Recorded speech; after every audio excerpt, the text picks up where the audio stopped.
فرماتے پھر میرا روزہ ہے. صحیح مسلم. یہ ان بھائی کا سوال اشکال یہ ہے ان بھائی کو کہ میں نے کہا صبح کا ناشتے کا لفظ ہمیں پرانی عربی میں ملتا ہی نہیں ہے, جدید عربی میں, پرانی عربی میں نہیں ہے. اور صحابہ کرام میں رواج تھا 2 ٹائم کھانے کا, ایک صبح 11:30-12 بجے تک یہ دوپہر کا کھانا ہوتا تھا, اور ایک رات کا کھانا. بس یہ 2 کھانے ہوتے تھے پہلے زمانے میں, اور ہندوستان میں بھی یہی تھا. ہم نے خود حضرت مفتی رشید احمد صاحب رحمہ اللہ سے سنا, کہتے ہیں انگریز نے ناشتہ واشتہ متعارف کروایا, مسلمانوں میں اس کا رواج نہیں تھا. تو اب انہوں نے جو دلیل دی ہے کہ نبی صلی اللہ علیہ وسلم تو فجر کی نماز کے بعد گھر پہ آتے اور پوچھتے کیا پکا, یہ حدیث کے یہ الفاظ نہیں ہے کہ فجر کے بعد گھر میں آتے. حدیث میں ایسا کوئی لفظ نہیں ہے کہ فجر کے بعد گھر میں آ کے پوچھتے کیا پکا ہے. گھر میں آ کے پوچھتے کیا کھانے کو ہے, اگر نہیں ہوتا تو روزہ رکھ لیتے.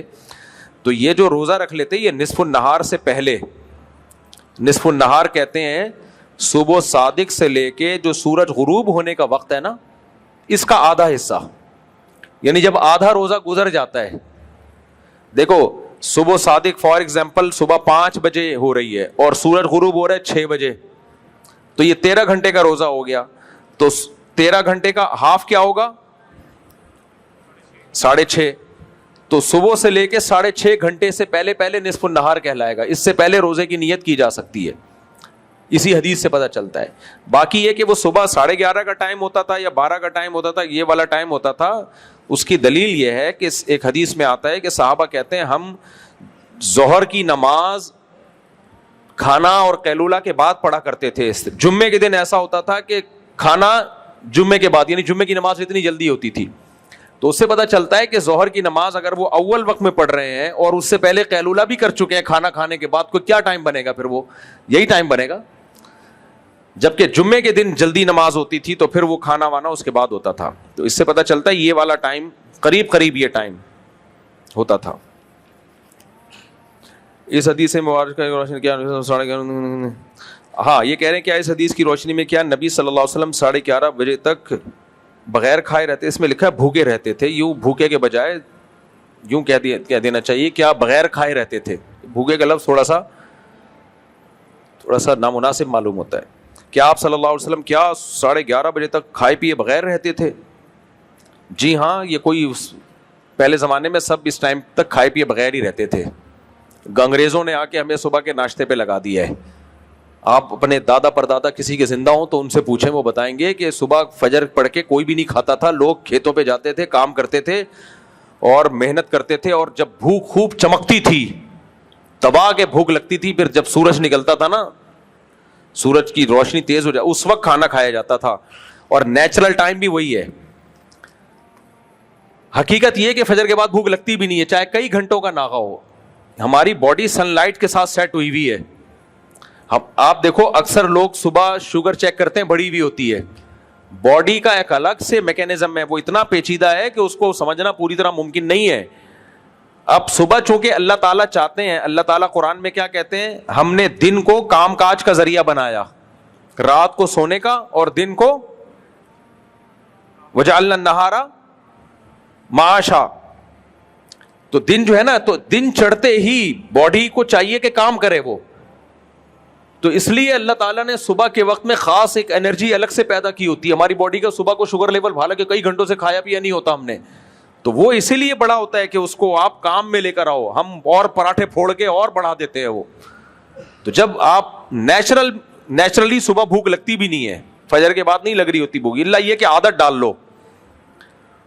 تو کوئی بھی جانور دیکھ لو آپ, صبح صبح اٹھتے ہیں, انگڑائیاں لیتے ہیں, رات کو مغرب کے بعد وہ اپنے ڈڑبوں میں چلے جاتے ہیں.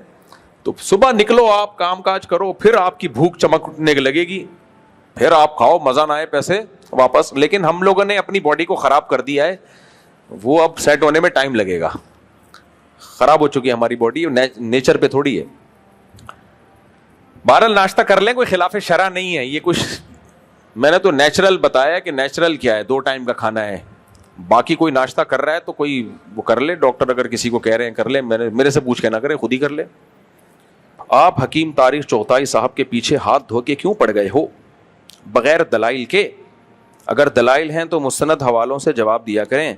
یعنی میں تاریخ چغتائی پہ بخاری اور مسلم کے حوالے پیش کروں جی, یا قانون کی فلاں کتاب کے صفحہ نمبر 3 پہ لکھا ہوا ہے کہ تاریخ چغتائی کی وظیفوں کی کوئی حیثیت نہیں ہے. حوالے دینا, دلائل دینا اس کے ذمے ہوتا ہے جو مدعی ہوتا ہے, دعویٰ کرتا ہے. آئی بات سمجھ میں؟ مثال کے طور پہ آپ میرے پاس آئے, مفتی صاحب میرے سر میں درد ہے, میں نے پیناڈول نکال کے دے دی, 2 گولی کھا لو. آپ کہیں اس کی کیا دلیل ہے کہ یہ درد سر کی گولی ہے؟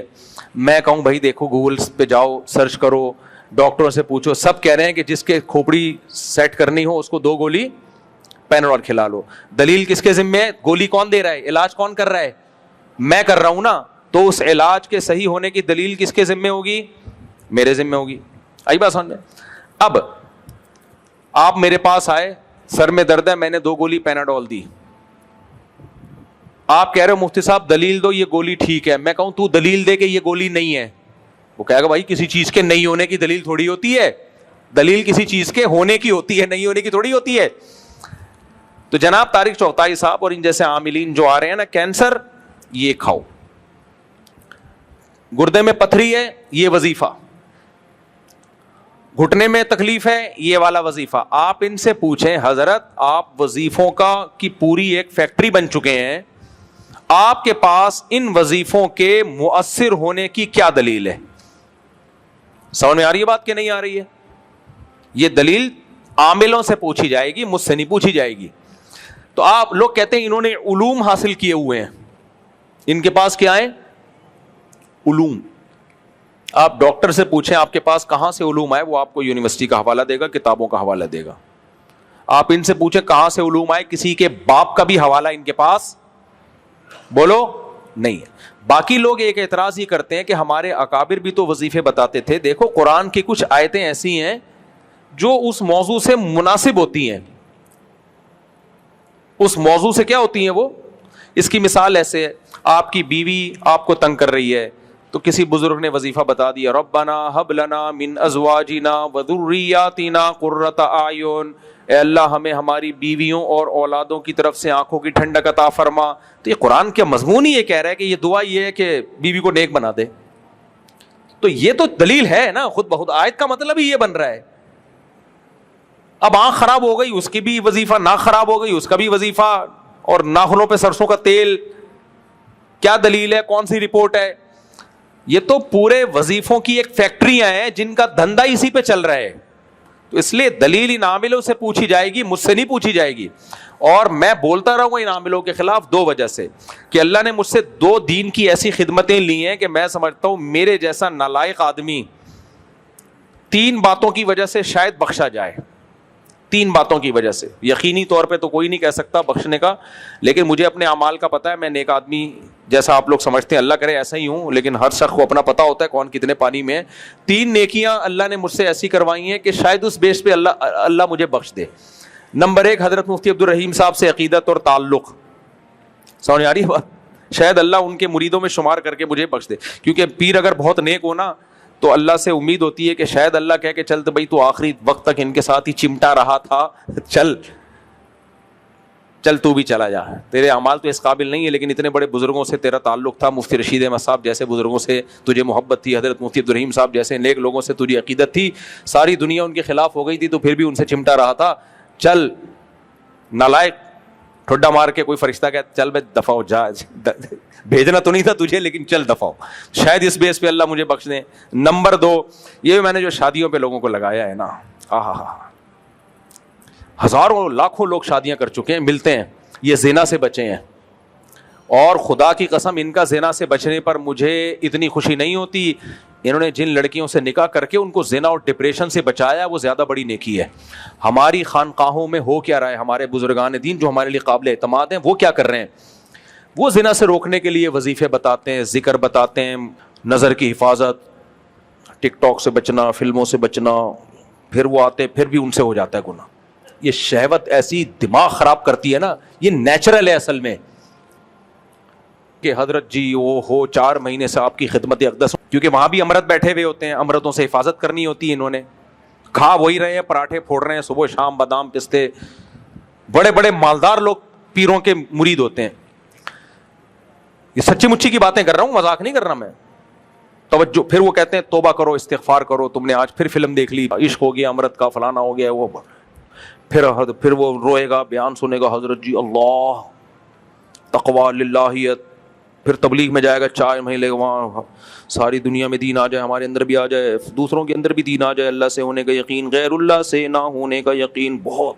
لیکن شہوت ہے کہ کم بخت, کیونکہ آدمی ہے نا, تبلیغ میں جا کے ہجڑا تھوڑی بن جائے گا. کسی پیر و مرشد سے بیعت کر کے نہ پیر ہجڑا بنتا ہے نہ مرید ہی. وہ پیر جب ہجڑا نہیں بنا وہ آدمی ہے, تو تم کہاں سے ہجڑے بن جاؤ گے بھائی؟ کیوں فطرت سے لڑ رہے ہو بغیر؟ مجھے غصہ آتا ہے یار. پھر یہ اسلام ہے؟ کیوں نہیں کرتے صحابہ کی طرح شادیاں یار؟ آدھا اسلام لے رہے ہو کم وقت, تو آدھا چھوڑ رہے ہو تم. اسلام میں جہاں عورت سے نظر کی حفاظت ہے وہاں حلال بھی تو ہے. ان عورتوں کو اللہ نے تمہارے لیے پیدا کیا ہے, اپنی خواہش ان سے پوری کرو, ان کی بھی خواہش پوری کرو. اس لیے نہیں پیدا کیا کہ اب شیخ ایسا مریدوں کو کھینچ کے رکھتا ہے نا, کسی آنٹی کو نہیں دیکھنا بس. بھائی نہیں دیکھو, میں نہیں کہہ رہا کہ دیکھنا شروع کر دو, غلط ہے. ابے تو اب آلٹرنیٹ تو بتاؤ اس کا. مرد ہے اس میں ٹیسٹوسٹیرون لیول یہاں تک پہنچا ہوا ہے, مردانہ ہارمونز ہیں, اور جتنا عورت سے بچتا ہے نا مردانہ قوت کم ہونے کے بجائے اور بڑھتی ہے. یہ جو فوج فلمیں دیکھتے ہیں تو چھکے بن چکے ہوتے ہیں, ان میں تو ڈیزائر ہی ختم ہو چکی ہوتی ہیں. جو نہیں دیکھ رہے ہوتے, نظر کی حفاظت کر ہوتے ہیں, وہ تو بم کا گولا بن چکا ہے. وہ نہیں آ رہی میرا خیال ہے بات. جب آپ نظر کی حفاظت کرتے ہو نا, اور موویز سے بھی بچتے ہو, ٹک ٹاک سے بھی, تو آپ میں یہ شہوت کم نہیں ہوتی, اندر سے کیا ہو رہے ہوتے ہو, مردانہ وجاہت بڑھ رہی ہوتی, آواز مردانہ ہو رہی ہوتی ہے آپ کی, آپ میں یہ بڑھ رہی ہوتی ہے. تبھی تو پھر اس کا آلٹرنیٹ کیا ہے, نکاح کرو بیوی. تبھی تو ایسے لوگوں کو اچھی لگتی ہے. دائیں میں کو دیکھنے تو اپنی بیوی ہی ان کو حور لگتی ہے. اب وہ ایٹم بم کا گولا بن گیا. اب وہ شیخ صاحب مجھ سے آج یہ ہو گیا, میں نے آج فلانے, تو وہ عجیب یار, یہ فطرت نہیں ہے بھائی, یہ بغاوت ہے فطرت سے. پھر وہ اس کو بتا رہے ہوتے ہیں بیٹا پھر مراقبہ کرو, محاسبہ کرو, یہ سوچو کہ بد نظری کے کیا کیا نقصانات ہیں. وہ سب سوچنے چاہیے, میں اس کے خلاف نہیں ہوں. تو قرآن نے حکم دیا نظر کی حفاظت کا, بھائی ہم کون ہوتے ہیں؟ تو یہ ساری چیزیں ہوتے ہوتے, ابے بھائی تیری مریدنی بھی, وہ بھی نظر کی حفاظت میں ٹائم لگا رہی ہے, ٹینشن میں اٹھی ہوئی ہے. تیرا مرید بھی سیدھا سیدھا چماٹ مار کے اس کو بول تو اس سے شادی کر لے, تو اس سے شادی کر لے, ختم. فوراً کہتے ہیں اکنامیکلی مسائل ہیں, 2 بیویوں کو پالنا مشکل ہے, کھلائے گا کہاں سے؟ یہ جو خانقاہ میں تمہارا ایک سیٹھ مرید درجنوں لوگوں کو فری پھوکٹ کی بریانیاں کھلا رہا ہے, اس کو بول ان کو مت کھلاؤ, یہ مسٹنڈوں کی گردنیں موٹی ہو چکی ہیں فری پھوکٹ کا کھا کھا کے. جا کے کسی لڑکی سے شادی کر کے اس کو کھلا, اور وہاں اپنی خواہش بھی پوری کر. پھر کوئی اچھی لگ رہی ہے پھر ایک اور شادی کر لے وہاں. یہ ٹھڑک یہاں سے پوری کرو حلال طریقے سے. یہ ٹھڑک اللہ نے رکھی ہے عورت کے لیے, اور عورت, اللہ تعالیٰ ہمیں ہجڑا بھی تو پیدا کر سکتا تھا, نظر کی حفاظت کی ضرورت ہی نہ رہتی. کیا خیال ہے؟ ابے کیا ہو گیا, اللہ تعالیٰ کو ہمیں عورت سے بچانا نہیں ہے, ورنہ عورت کو پیدا کیوں کیا؟ آدم, اگر دیکھو عورت سے بچانا ہوتا نا, اللہ آدم علیہ السلام کے لیے اماں ہوا کو جنت میں پیدا نہ کرتا, بلکہ ان کو حکم دیتا کہ جنت میں ماحول خراب نہیں ہونا چاہیے, ایک عورت پیدا ہی نہیں ہوگی تاکہ آپ کو نظر کی حفاظت کا مسئلہ کھڑا ہی نہ ہو. اللہ تعالیٰ نے عورت کو اماں ہوا کی شکل میں پیدا کیا تاکہ دونوں کا ملاپ ہو, محبتیں ہوں دونوں میں. تو عورت کو مرد کے لیے, مرد کو عورت کے لیے پیدا کیا گیا ہے, ایک دوسرے سے دور رہنے کے لیے پیدا نہیں کیا گیا. تو اس کا حل یہ نہیں ہے کہ اتنے محاسبے, مراقبے اور اتنی ٹینشنوں میں بندے کو ڈالا جائے. چماٹے مار مار کے بغیرتوں کی کیا کراؤ, ان مسٹنڈوں کی شادی کراؤ. جو مرید 22-23 سال کا ہو گیا ہے, اگر سیٹھ آدمی ہے 30 سال کا ہو گیا, کروڑ روپے کما رہا ہے, اور کہہ رہے حضرت نظر کی حفاظت نہیں چھوٹتی, میری بیگم بھی ہے, اس کو چماٹ مارے شیخ. بولے بغیرت, میری تو اتنی ساری مریدنیاں ہیں, وہ خطوط لکھ کے دے رہی ہوتی ہے کہ ہماری شادیوں کی عمریں نکل رہی ہیں اور ہماری شادیاں نہیں ہو رہی, ہمیں فوج فلموں کی عادت پڑ رہی ہے, ہماری جمشید سے دوستی ہو گئی, فلانے سے دوستی ہو گئی, تو اس سے شادی کرے گا, تیرا باپ بھی کرے گا جا کے شادی. باپ سے مراد تو کرے گا شادی. چماٹ مار کے پیر صاحب کیا کروائیں. اور جب شادی ہو جائے گی تو مریدنی خط لکھنا چھوڑ دے گی کہ مجھے نظر کی, وہ کہے گی بھائی میری ڈیزائرز پوری ہو گئی ہیں, مجھے اولاد بھی مل گئی ہے. تو یہ نیچرل نہیں ہے جو خانقاہوں میں چل رہا ہے. پیر صاحب کتنے واقعات ہیں, میں نہیں کہہ رہا سارے پیر, زیادہ تر تو نیکی ہوتے ہیں, پیر صاحب خود انوالو ہو جاتے ہیں, پکڑے جاتے ہیں, کھا وہی رہے ہیں, مرغے پھوڑ رہے ہیں, مراقبہ. پھر مریدنیاں بھی خوبصورت بھی ہوتی ہیں اس میں, بعضوں کی آوازیں بڑی, پیر صاحب کو جب فون کرتی ہیں ہیلو, وہ پیر صاحب کی کا جنازہ نکلنا لگتا ہے اس میں, پیر صاحب پاگل ہو جاتے ہیں, یار یہ کیا ہو گیا. تو کچھ ہوتے ہیں بہت تقوی والے, لیکن اپنے آپ کو اتنی مصیبت میں ڈال کیوں رہے ہو. ایک آسان مثال دیتا ہوں. دیکھو فرض کرو میں پیر ہوں, میرے پاس کوئی مرید آیا, حضرت میرا دل چاہ رہا ہے وہ روٹیاں پک رہی ہیں ان کی خوشبو اور وہ بریانیوں کی دیگیں اور وہاں سے کباب پراٹھے. حضرت میں جہاں رہتا ہوں کہیں چپلی کباب بن رہے ہیں, کہیں کوفتے بن رہے ہیں. ماحول تو ایسا ہی ہے نا بھائی, ماحول تو چاروں طرف ایسا ہی, کہیں چپلی کباب, کہیں کوفتے, کہیں بریانیاں, کہیں روٹیاں. حضرت میرے پاس, میں کیا کروں, میرا دل چاہتا ہے میں چوری کر لوں. پھر میں کبھی اس روٹی کو دیکھ رہا ہوتا ہوں, کبھی اس بریانی کو دیکھ کے رال ٹپکا رہا ہوتا ہوں. پیر صاحب کہتے ہیں نظر کی حفاظت کرو. کیا کرو؟ نظر کی حفاظت. حضرت میں کوشش تو کروں گا لیکن میرے چاروں طرف ہیں ہی کھانے پینے کے ہوٹل, میں کیسے حفاظت کروں؟ پھر وہ ہمارے حضرت جی دامت برکاتہم فرمایا کرتے تھے نظر کی حفاظت جو نہیں کرتا اس کا ایمان چلا جاتا ہے, بے ایمان ہو جاتا ہے, اور بھی بہت کچھ ہو جاتا ہے جو مسجد میں بتانے کا نہیں ہے. یہ ہو جاتا ہے, وہ ہو جاتا ہے. تو پھر وہ آیا حضرت, میں نے توبہ کی تھی, پھر میں کسی کے کباب دیکھ کے دل للچایا, میں نے جا کے دھونے والے کھا لی. کوئی بات نہیں, گناہ گار کی توبہ اللہ قبول کرتا ہے. توبہ کرو, 100 دفعہ توبہ کر کے 100 دفعہ توڑے گا توبہ, پھر مایوس ہونا شروع ہو جائے گا. پھر کہے گا یار 2-4 ہزار میں 2-4 ایسے ہوں گے جو شاید بچ جائیں, 99% وہ چوریوں پہ ہی آ جائیں گے.